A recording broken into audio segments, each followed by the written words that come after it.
Podem ser os camelos. Os reis magos chegaram com certeza em camelos. Mas quer saber? A Bíblia não diz nem que eles eram 3. Vamos ver o que ela realmente diz. Assim como a Letícia de Governador Valadares, o Pedro Emanuel, lá de Vitória da Conquista, ele que diz que está estudando teologia, também vem com as mesmas afirmações, que esoterismo, espiritualismo é coisa do diabo. Em primeiro lugar, na maioria das religiões espiritualistas não existe a figura do diabo. O diabo é uma figura judaico-cristã, apesar de eu acreditar nela e tenho certeza de que ele existe. Mas, primeiro você tem que separar o que é o diabo, o que é Lúcifer, o que é Deus e o que é o Deus da Bíblia. Diz assim: eu acredito no Deus Supremo. Em primeiro lugar, o Deus Supremo não é o Deus da Bíblia. Ali é uma das suas manifestações. Eu congratulo muito com uma ideia que Albert Einstein também defendeu, de que Deus é a natureza. E não que ele criou a natureza, mas que ele é a própria natureza. Na Bíblia, há 4 versões da vida de Cristo, os 4 evangelhos. Mas os 3 reis magos só são mencionados em um deles, o Evangelho de São Mateus.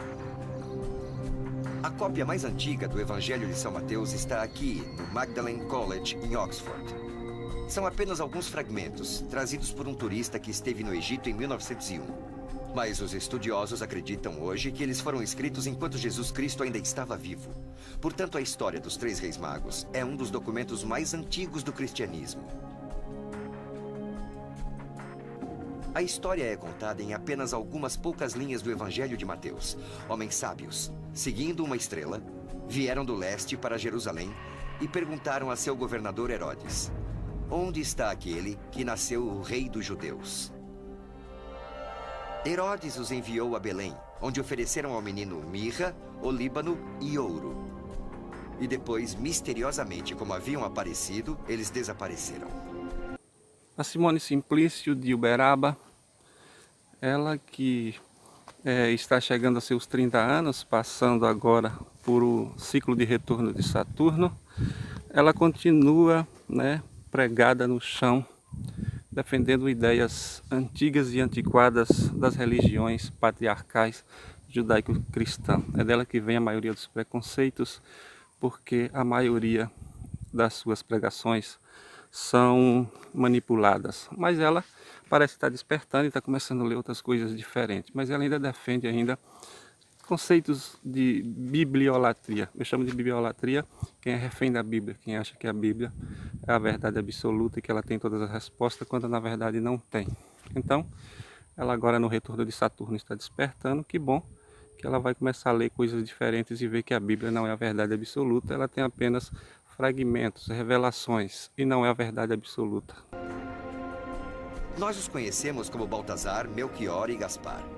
Mas isso também não está na Bíblia. A Bíblia não diz nem se eram 3 reis. Todo mundo acredita nisso porque eles trouxeram 3 presentes. A Bíblia também não fala de qual país eles vieram.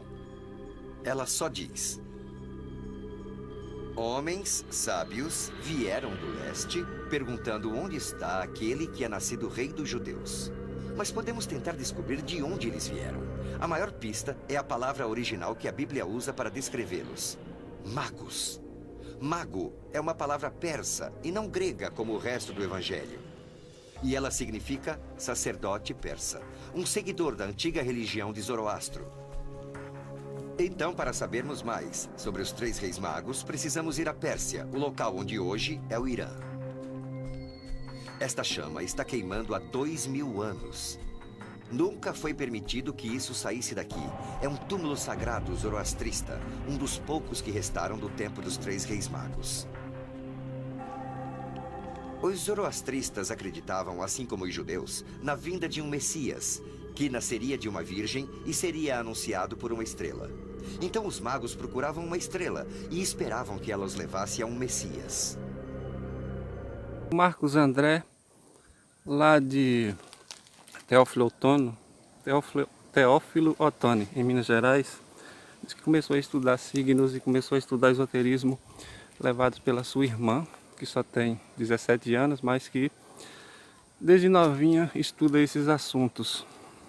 Pois é, as coisas acontecem dessa forma, o despertar vem na hora certa e aparece sempre um mensageiro para nos guiar quando nós estamos cegos. Foi assim que Moisés libertou o seu povo da escravidão. Ele veio, ninguém acreditava nele, e ele trouxe o despertar e a luz. Foi assim que Abraão despertou quando encontrou com Deus no deserto. Foi assim que Jacó despertou quando encontrou com Deus e lutou com ele no deserto. Quando Abraão encontrou com Melquisedeque. E assim acontece tudo no momento certo, na hora certa. Quando Dionísio estava elaborando seu calendário, a data exata já havia sido esquecida há muito tempo. E a igreja convenientemente adotou a data de uma celebração romana que acontecia no meio do inverno, o nascimento do Deus Sol, Sol Invictus, que caía no dia 25 de dezembro. Essa data não tem nada a ver com o nascimento de Jesus, mas esse é o motivo pelo qual comemoramos o Natal no dia 25 de dezembro. Então, como é que descobrimos a data verdadeira do nascimento de Jesus? Para calcular a data do nascimento de Jesus, temos que voltar aos 3 reis magos, que em algum momento em torno do século V ou VI a.C., estavam seguindo uma estrela. Temos que descobrir quando alguma estrela se comportou como a estrela de Belém. Lembra-se do que diz a Bíblia?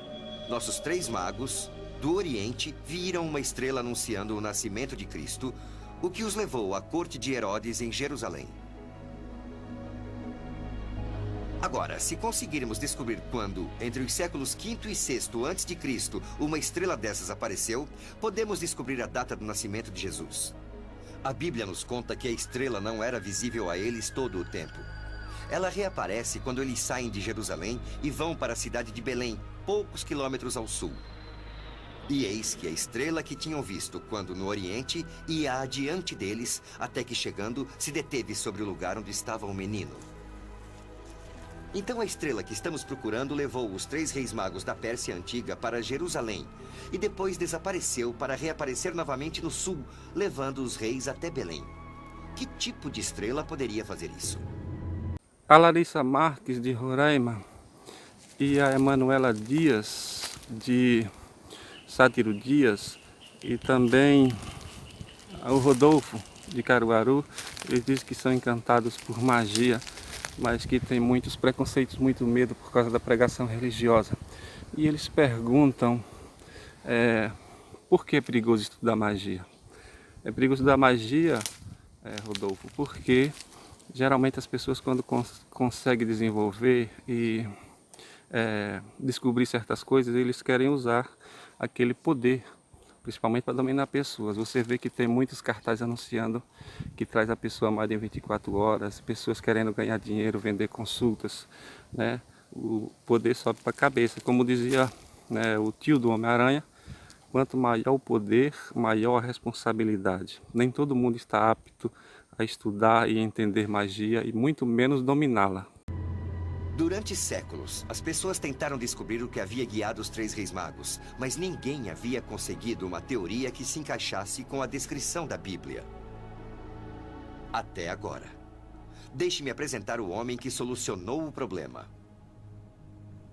A solução para o mistério da estrela de Belém começa com esta moeda. Ela é romana e mostra um carneiro olhando para uma estrela e intrigou o professor Michael Molnar. Ele é o da direita, um astrônomo da Universidade de Rutgers que seguiu a trilha dos 3 reis magos. Hoje o professor Molnar não é apenas astrônomo, mas um especialista em astrologia antiga que sustenta a ideia de que a posição das estrelas e dos planetas influencia a atividade humana aqui na Terra. O professor Molnar sabia que os astrólogos antigos associavam o signo de Áries, o carneiro, com a Judéia. Esta moeda o fez pensar: qual será o evento no céu que aconteceu sob o signo de Áries que os 3 reis magos podem ter visto? A Letícia Oliveira, lá de Governador Valadares, ela faz uma pergunta interessante. Interessante que ela só tem 15 anos, é uma menina muito bonita e ela é evangélica. Ela diz que, apesar de se sentir atraída pelo esoterismo e astrologia, mas que no fundo acha que tudo é uma bobagem. faz mais por hobby, porque a Bíblia diz que só Deus manda em tudo. Eu acho que com 16 anos, Letícia, você entende mais de sexo já do que de teologia. Talvez nem tenha ouvido falar em teologia e não tenha estudado a história das religiões. Essa história de dizer que só a religião que a pessoa segue é correta e as outras são erradas, isso se chama fanatismo e vaidade religiosa. Primeiro estude e aí você vai ver que a Bíblia nasceu da mística astrológica e do espiritualismo. Você pode me mostrar o que os 3 reis magos teriam visto no céu? Claro, Bob, claro. Para entender a estrela de Belém, precisamos pensar como um astrólogo de 2000 anos atrás. Este programa pode nos levar de volta no tempo. E aqui dá para ver que entre as estrelas nascendo no leste temos Vênus. Essa aqui é Vênus? Isso mesmo. Tá bom, e depois Saturno. Sei. E bem aqui, onde nós não podemos nem ver, é a Lua, que está muito próxima do Sol. Vamos parar neste ponto aqui e nós temos Júpiter. Esse aqui é Júpiter? Júpiter. A peça-chave aqui é Júpiter, porque naquela época Júpiter era a estrela régia, a estrela dos novos reis.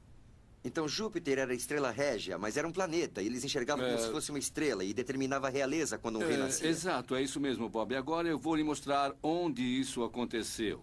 Foi entre as estrelas de Áries, o carneiro. Esta é a chave, é a grande chave para toda a interpretação. Este foi o primeiro dia que ele apareceu no leste como uma estrela da manhã.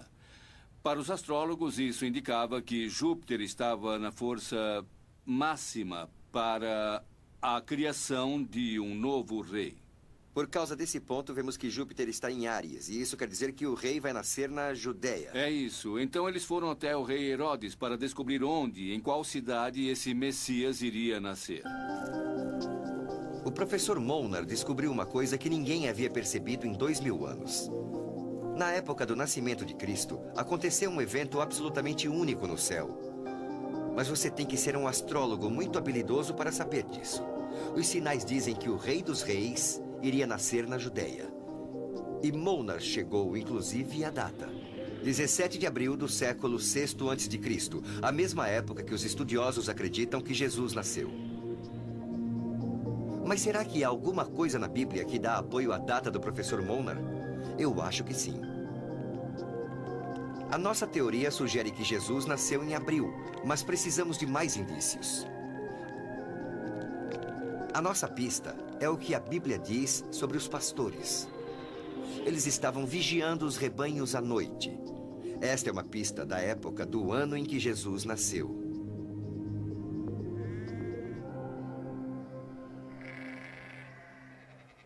Nosso especialista é Abraão, um bom nome bíblico, e ele trabalha como pastor em Belém há 70 anos.